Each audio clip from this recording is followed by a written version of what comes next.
If you've been suffering with hip pain that hasn't gotten better, you've already been to the doctor, you've taken some rest time, you've taken some medication, and you've done some massage therapy, you may have done some physical therapy, you may have even gone to the chiropractor, and this problem is not resolving, I'm here to tell you today that this problem might be due to an issue in your pelvic floor. Now hold on, before you leave, let me explain. I'm Dr. Amy with Physical Therapy for Everybody, and I have seen so many women coming in recently who have hip pain that they have been everywhere, they have tried everything, they have rested, they have worked hard, they have done all the different things, and they're not getting the results that they're looking for. The amazing thing is that I recently had a patient come in who has chronic hip pain that she's been dealing with for the past 15 years since giving birth. And she was getting a massage from her massage therapist who said, actually, I think this hip pain may be coming from your pelvic floor. I was amazed and so excited to hear that a massage therapist was able to realize that this hip pain is not resolving and it could be due to a pelvic floor issue. Let me explain how that works. The pelvic floor muscles attach into the deep hip internal and external rotators, which means those muscles that are really, really deep in the hip, we can't actually put our finger on them because they're so deep in there, but they're right around that femoral neck, which means every time we move our hip either in or out, we're activating the pelvic floor. So if your pelvic floor is tight, it's going to be keeping that hip from being able to move in or out, depending on which part of the pelvic floor is tight. So a lot of women don't understand this connection between the pelvic floor and the hip internal and external rotators, and don't understand that their hip problem may actually be a sign of a pelvic floor dysfunction. And if that sounds like you, we're going to discuss today the top 3 stretches that I recommend people do who have been suffering with hip pain that has been unresolved, even though they've tried other forms of treatment. So if that sounds like you, let's get started. All right. The first stretch we're going to do is a psoas stretch, and that's for the hip flexor. The reason why this is so important is because the hip flexor attaches not only onto the hip, but it attaches onto the lumbar spine. So the lower 5 vertebrae all have arms that stick out to the side. They're called the transverse processes. And the psoas actually attaches onto the front of those. So if you're having low back pain and hip pain and pelvic floor dysfunction, probably your psoas is involved. Now, a lot of people try really aggressive stretches for these, and sometimes that's what your body needs, and I understand that. Today, we're going to start with a really gentle stretch because we want to make sure that your low back's safe. We want to make sure that you maintain pelvic alignment so that you can get a good stretch through that psoas. So I like this psoas stretch because you're in a neutral position with your pelvis. Your low back is stabilized, so you're not going to have too much torquing going on. What you're going to do is you're going to lay off the edge of your couch or your bed or somewhere that you can put your foot on the ground.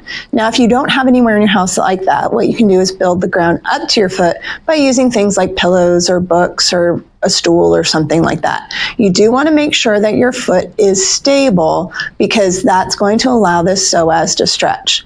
Now, in this position, because this is a lower table and I have really long legs, this is actually not enough of a stretch for me. So if that's your situation, you're just going to sneak that toe back, but you're going to keep the toe on the ground and let that knee drop down further. Now, in this case, I'm getting a nice stretch through that psoas, but if I wanted to increase it a little bit more, I could use my hands to bring this knee to my chest, and then that's going to get a really nice stretch, not just through my psoas, but through my quads. You want to hold this for 10 seconds and then release. Give yourself a 10-second break. You could switch over and do the other side if you wanted to, and then come back. And I recommend doing this 3 times. All right. The next stretch is called a figure 4 stretch, and you've probably seen this for a hip stretch, and I definitely love it because it gets those external rotators on the outside of the hip. What you're going to do for this one is put your ankle on the other knee and then push your knee away from you. This may be enough of a stretch for you, and for some people, even getting their ankle up to their knee may be enough of a stretch on its own. You may not need the hand. So you can start here, or you can use the hand to push down.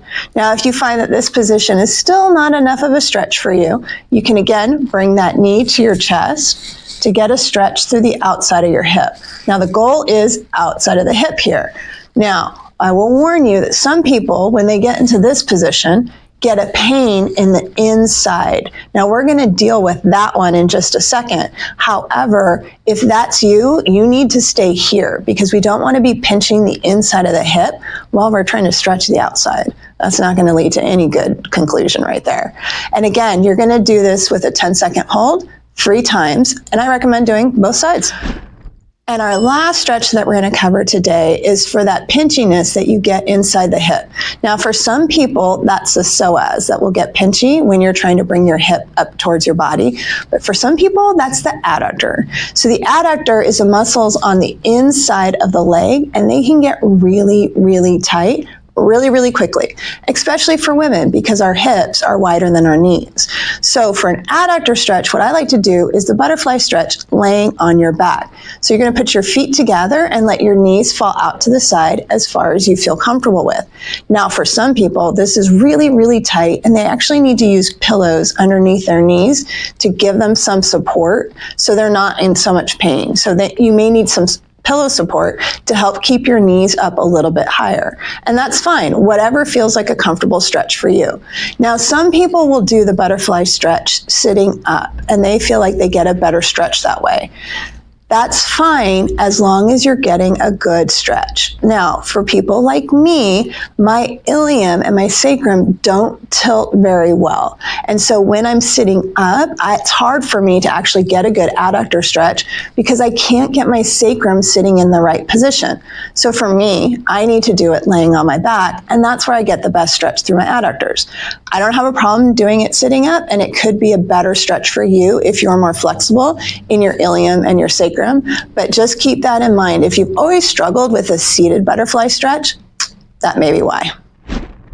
So if you've been suffering with hip pain that's been unresolved, even though you've been everywhere and you've tried everything, I'm going to recommend that you try these 3 stretches on a regular basis. Now, regular basis is the key to getting the benefits that you want. You should be doing these stretches a minimum of twice a day. You should start to see some benefits after just a couple days, but to fully get those hip muscles to release and to stay relaxed in the long term, you need to do these stretches on a very regular basis. Now, once you feel like your hip pain has resolved and your pelvic floor is moving better, you can do these stretches once a day, but I do recommend that you continue with these exercises on a daily basis to maintain your results for the long term. All right, over to you. What did you think of the stretches? How have they worked for you? Have they decreased your hip pain? And what questions do you have? Did watching this video bring up any other questions for you? Definitely drop a comment below. We love to make videos to answer your questions.